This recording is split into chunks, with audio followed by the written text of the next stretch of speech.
Boyce Holleman, Gulfport, Mississippi attorney who was a Navy pilot during World War II. Mr. Holleman was shot down during the invasion of Saipan. He recounts this and other experiences he had while in service. The interview was conducted in April of 1997 by Winfred Moncrief and Douglas Mansfield. Additional information is available from Mr. Holleman or from the Mississippi Gulf Coast Community College Archives at Perkinston, Mississippi. This interview also is on videotape with some illustrations of what Mr. Holleman is talking about. When did you go into service? I went in there in July of '42. I couldn't make up my mind whether I wanted to be in the Army Air Corps or the Naval Aviation. I liked the white uniforms in the Navy, most of us did. So I went down to the post office in Shreveport where I was going to join. And I walked in and it says, Army Air Corps, 3rd floor, Naval Aviation, 4th floor. So I said, well, that's my sign. I'm supposed to be in the Army Air Corps because that's the 1st floor.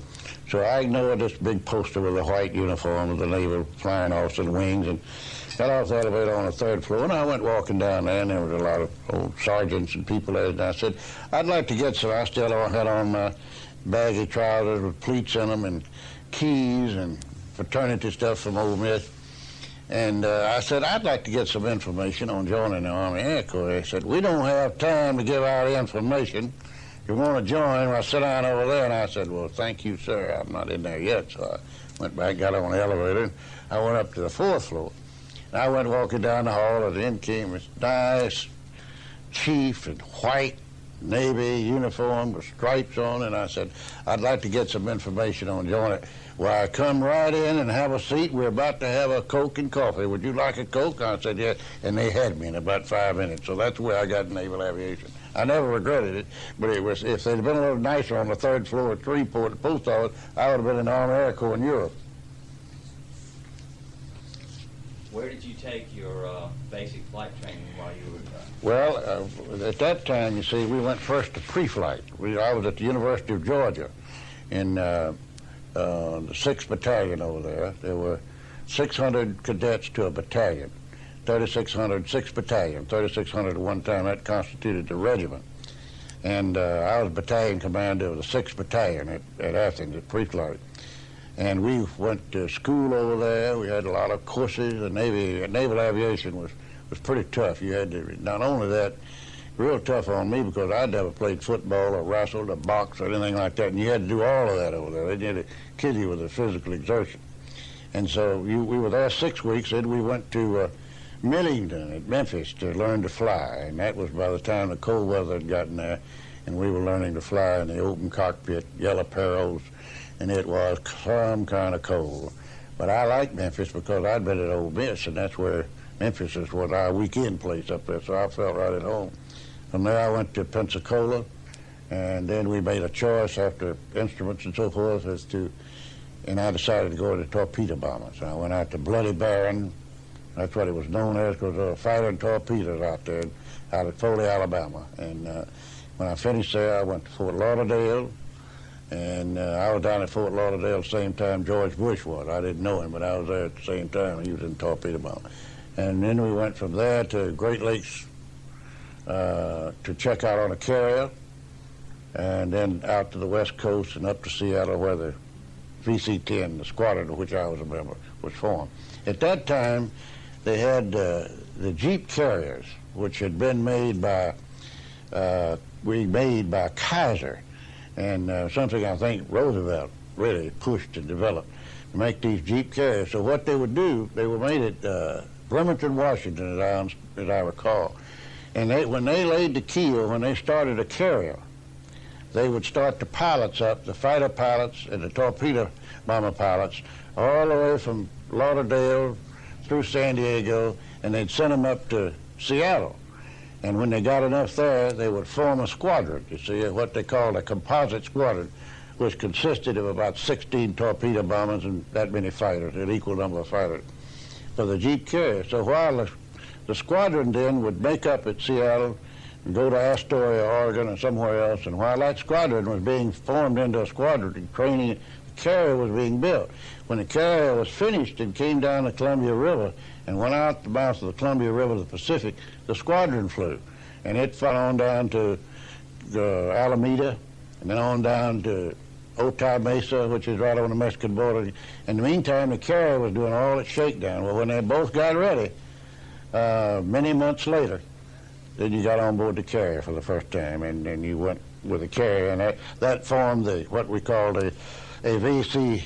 Mine was VC-10, that called a composite squadron, which was on the Jeep carrier. Mine happened to be the Gambia Bay, and the Jeep carrier was about 650 feet long, not very wide. Dimensions probably around 70, 75 feet, and the wingspan on the TPF was 54 feet.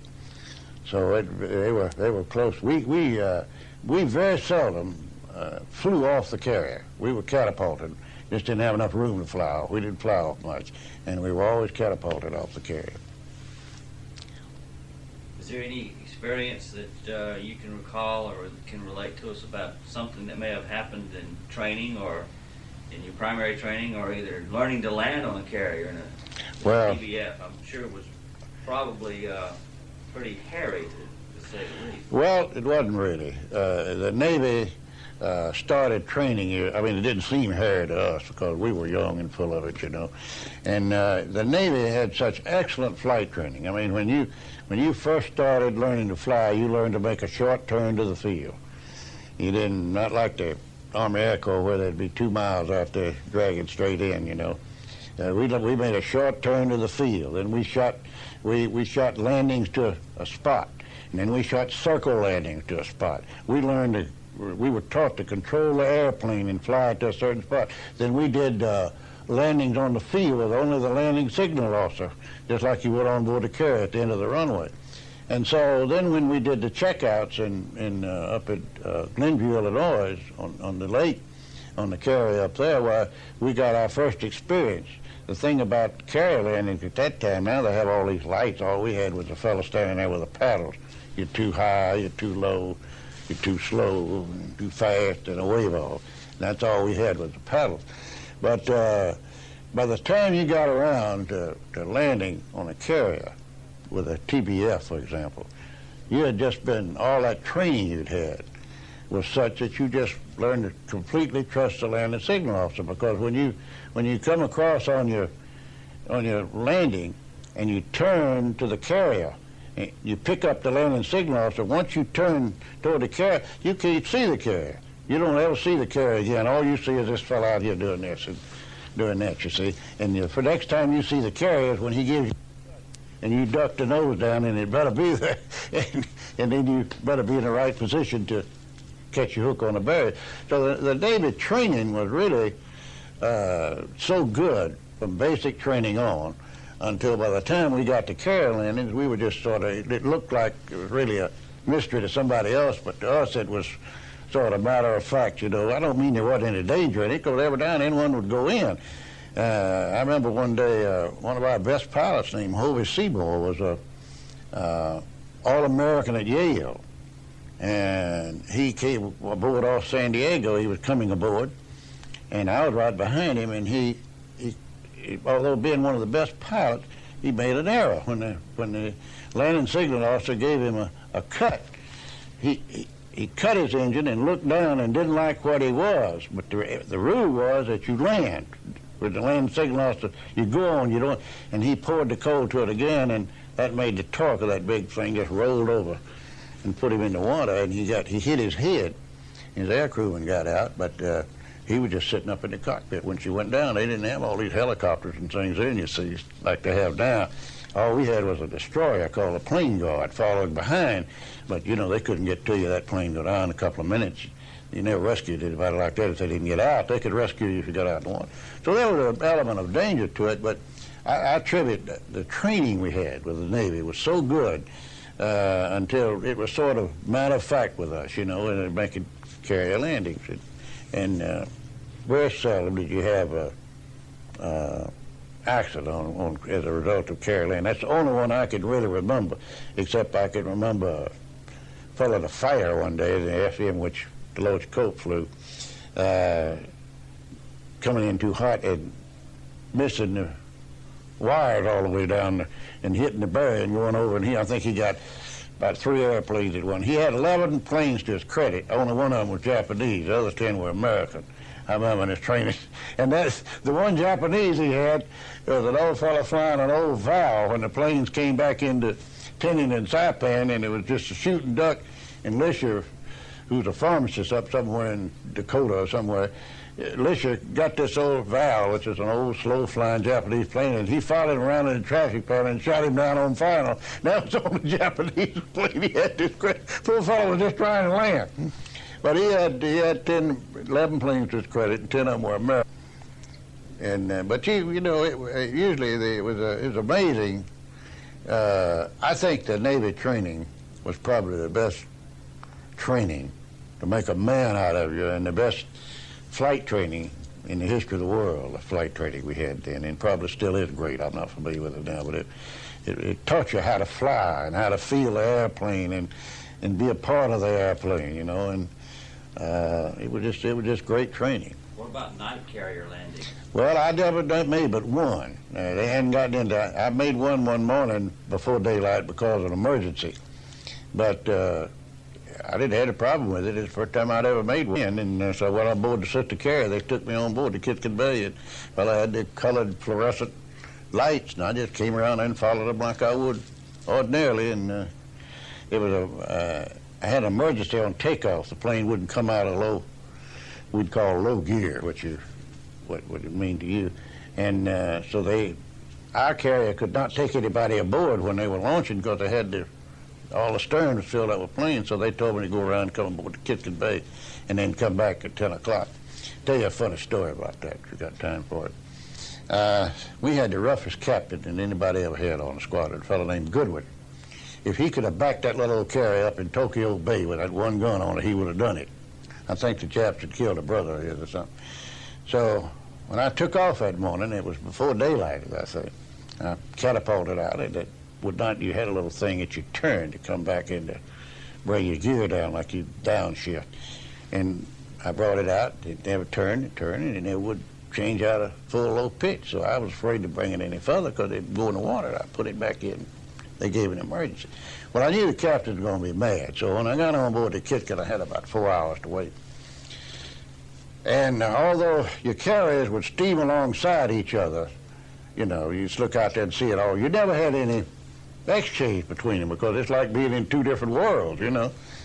And so I said, do y'all have any movies that we haven't? And yeah, I said, we got a good one. We got one called Shine On Harvest Moon with Ann Sheridan and Dennis O'Keefe.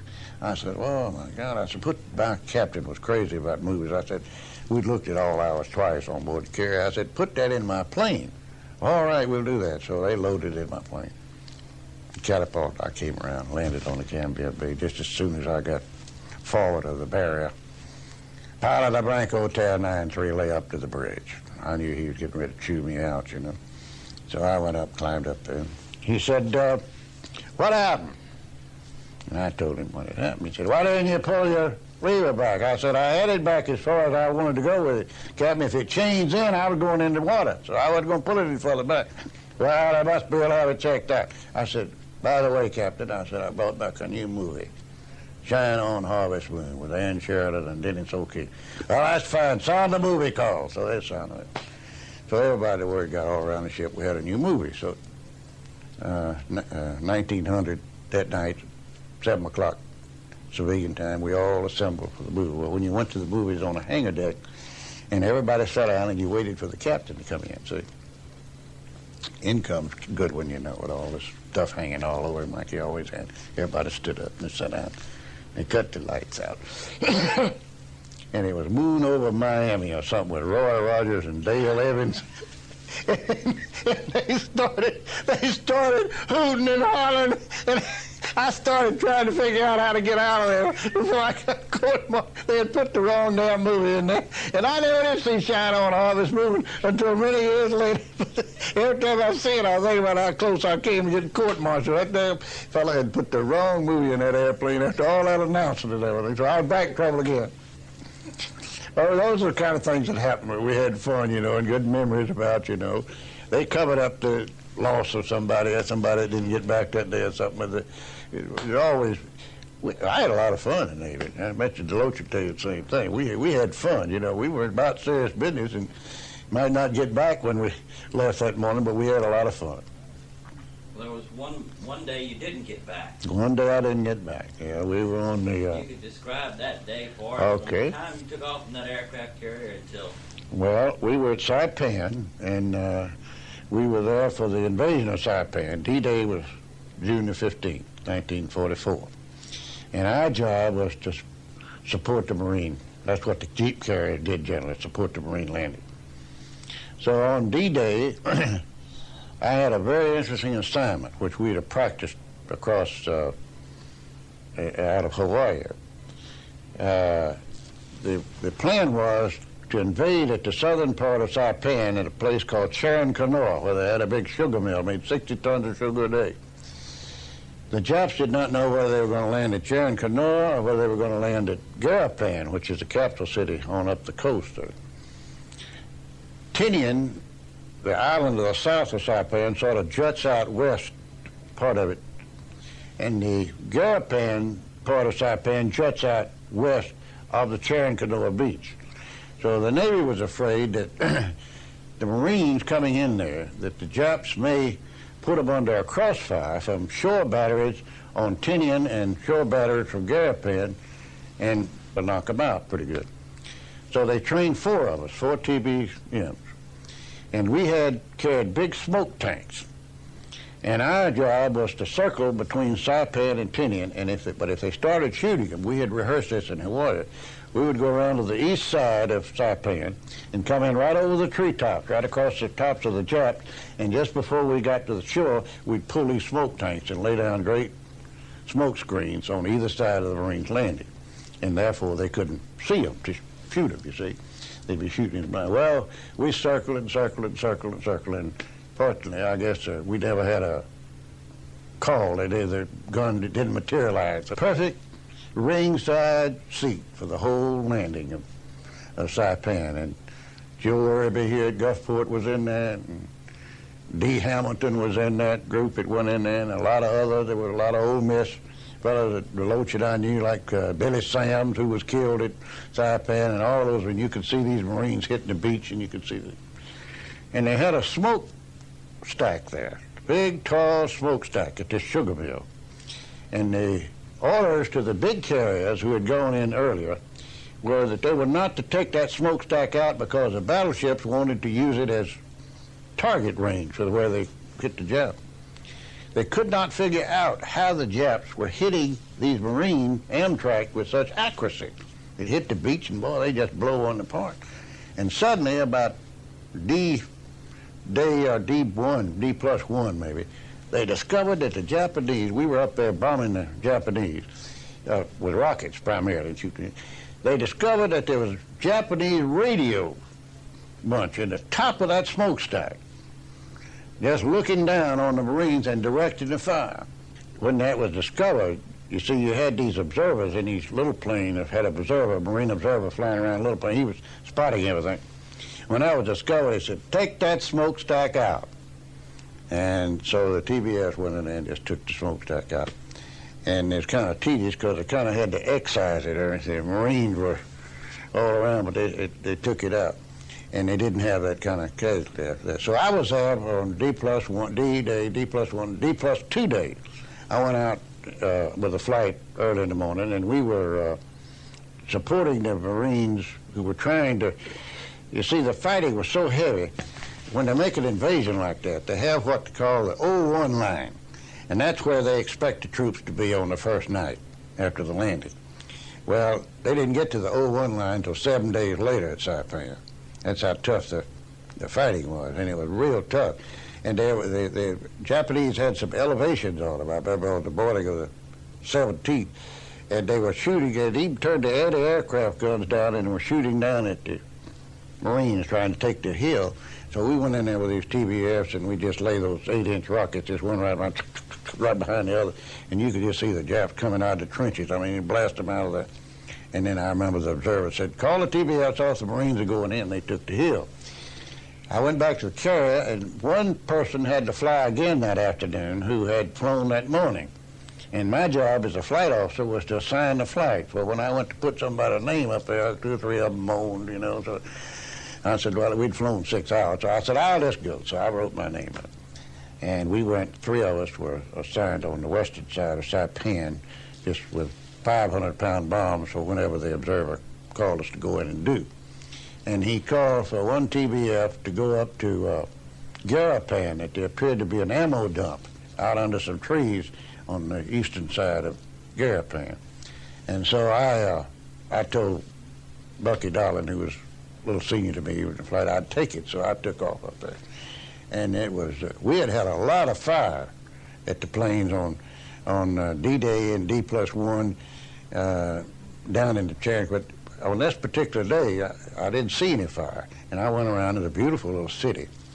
And I went around, and I remember it had a gold dome in there. I thought that was a Capitol, but on a trip back out there a couple of years ago, I found it wasn't a Capitol. But anyway, I came around and made a what we call a glide bombing run on it. And I didn't like my dive. I got too steep. So I pulled up and I called the observer and said, I'm going to make another run at it. No fire at all. So I made another round. And I came back and I made the dive. And just as I leaned over, just about the time I started to punch the lever, drop the bomb, a shot came right through the right part of the cockpit. And I released the bombs about at the same time. And there was a hole about right here, which just hit me right in the face when it came through. And the cockpit was on fire, and I was on a pretty steep dive at the time.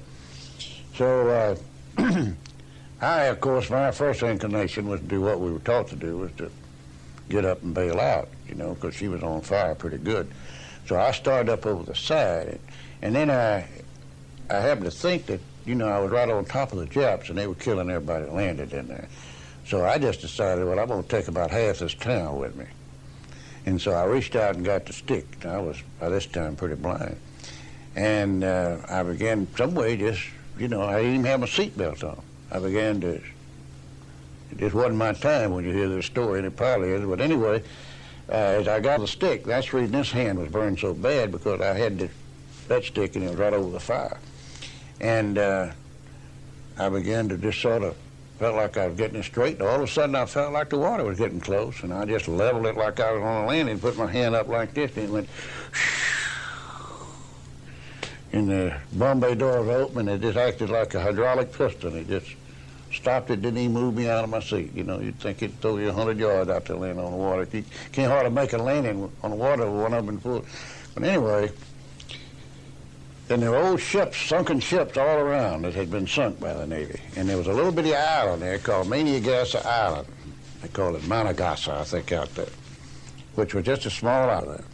And it had a whole company of Japs on it. I must have been about 200 yards from that island, in my best judgment, but the plane hit. So I jumped out when it landed. You want me to tell this? Oh, okay. Well, I jumped out when it landed, in the water. I got on the wing of the plane. The life raft on that plane was kept right behind the cockpit. It had little bitty things that you turn on it to get it out. That's the way. Well, I didn't have enough. By the time I got that thing turned and got it out, I couldn't use my hands anymore because the flesh was so loose on them, the skin and everything. So to inflate the life raft, I just put it right here and popped it, and the life raft inflated. I looked in the aircrew when it was gone. The turret gun I could see right there. So I jumped in the water because the plane's supposed to sink in 2 minutes.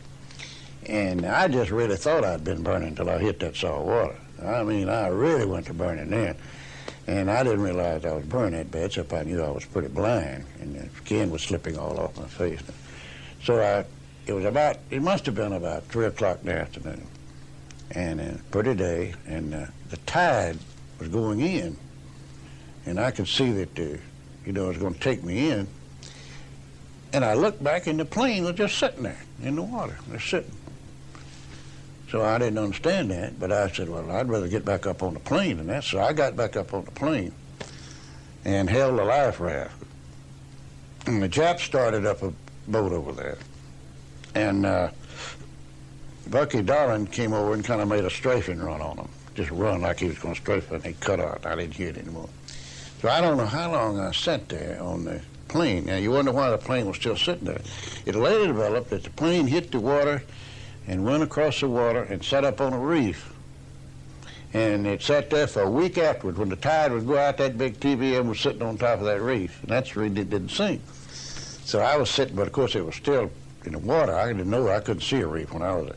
So I was sitting there and kind of waiting for dark to try. The Navy was about 4,000 yards out. They hadn't been in this area. It was all Japs here. And I heard another boat coming, but it was coming from toward the sea. And all of a sudden I heard a voice say, I couldn't see it, but I heard a voice say, just stay there, Mac, we'll get you. Well, I knew that was a sailor. When you heard somebody say Mac, that had to be a sailor, you know. So they'd gotten in pretty close by that time, and I jumped in the water and swam toward them. And I remember I told them, pick me up. I think I burned a little bit. And so they picked me up, and then I asked for morphine. And, of course, everybody carried a battle syringe of morphine and something like that. But nobody knew how to give it on board that little boat. They didn't know how to give it. I said, well, that's all right. The fellow said, well, let's get the hell out of here. And they opened it wide open. And boom, boom, boom. And that didn't feel too good. When I got out to the LCI, where they first stopped, the fellow jumped in the boat and gave me a half a grain of morphine. And it didn't bother me anymore then. That was, that night I spent on an Army troop carrier. And I had a doctor, and he took a night in the Corbin, and they took a bucket on each side. I laid on the hospital thing and pulled all the burned skin off. Just pull it off and dropped it in the bucket. That, keep infection and keep from scarring. And then they wrapped me up like a mummy, and I remember they had a Corbin sitting there by me. And the next morning, I heard every gun on the ship go off. Pow, pow, pow, pow, shaking the bit. I said to him, what's happening? He said, 2 zeros just went over strafing the ship. I said, oh, God. You've seen movies where you see it come through the ceiling. That's what I had a picture of, boom, bullet holes, and I was and couldn't see it. But then they transferred us to one of the worst experiences I had on that short trip. They loaded us on board some kind of little boat, open flat boat. And they had, I say loaded us, they kind of picked them up from everywhere. They had Marines who were phosphorus burned, and they had people with legs off and arms off, and it's had a whole, and they transferred us at night to the hospital ship Solace, which was a great, big, white, beautiful Navy ship. I don't know how far out it was, but I never will forget one of the worst things of that 2 or 3 days was we were in that boat, and they had to pick you up about 60 feet up in gurneys by ropes in the dark to get to the deck of the ship. And they could only take one at a time. They'd come down and get that. Meantime, the rest of us were laying there. And the water was kind of rough because it was at sea. And that barge or whatever we were on would go, and it'd go, ooh, boom. And everybody would hurry. So it got to where you could just hear everybody say, when it would go out, you could hear them sucking in their breath. And when it'd go back, you could hear them ready to hit that boat again. I mean, we went, and everybody would, but anyway, like I say, it got to be funny after a while, even though everybody was hurt or dying or something. But I was fortunate to get on the hospital ship Solace. The next morning, a doctor came in, and he said, Mr. Holleman, he said, I'm Dr. So-and-so, and I'm from Mayo Clinic. And he said, I'm going to take care of your face. And nurses, I want you to dress one side one day and one side the next. And every morning he came in and pulled dead skin off my face and put Vaseline gauze and stuff. And that's the reason I didn't have an extensive scarring. And I was just fortunate to have that done. Anyway, sure, 8 days later, I thought we'd be in Honolulu. And we said, we're landing today. So we went up, and when they carried me down the gangplank with these, I looked up, and there were 2 Red Cross people, one in khaki, 2 girls on each side. And they were putting toothbrush. I said, where are we? And they said, Guadalcanal. I said, Guadalcanal? Yeah, we were farther away from where we were when we started, so that's where I did my first 3 or 4 months at Fleet Hospital 108, and then back to San Diego, and then I was in the hospital. I had 36 skin grafting operations, 23 of them under total anesthesia, and I had another great plastic surgeon who did that in California. And then after about a year, I went back to flying, had to learn to fly again, stayed in instructor school till I got out of the Navy. But it was a great ride. Did your crew members, in fact, actually get out of the plane that day? Oh, I'm sure they did, but of course, I didn't know. You see, well, the report was that one chute opened and one didn't. That was a report from some Marine or something, or something. I never did. They weren't in the plane. If they'd stayed in the plane, they would not have had a scratch if they'd known that, but they didn't know that. See. So that day was the last day you ever saw them? You don't know? Oh, yeah, it was the last day I ever saw them. To this day, if they made it? Oh, no. Oh, I know they didn't make it. Ooh, where they landed, because Japanese were crazy then, you know. They were, let's see, they were, as I recall, there's something like 38,000 of them on Saipan, and Japs, and maybe 375 survived. One that didn't get killed committed suicide.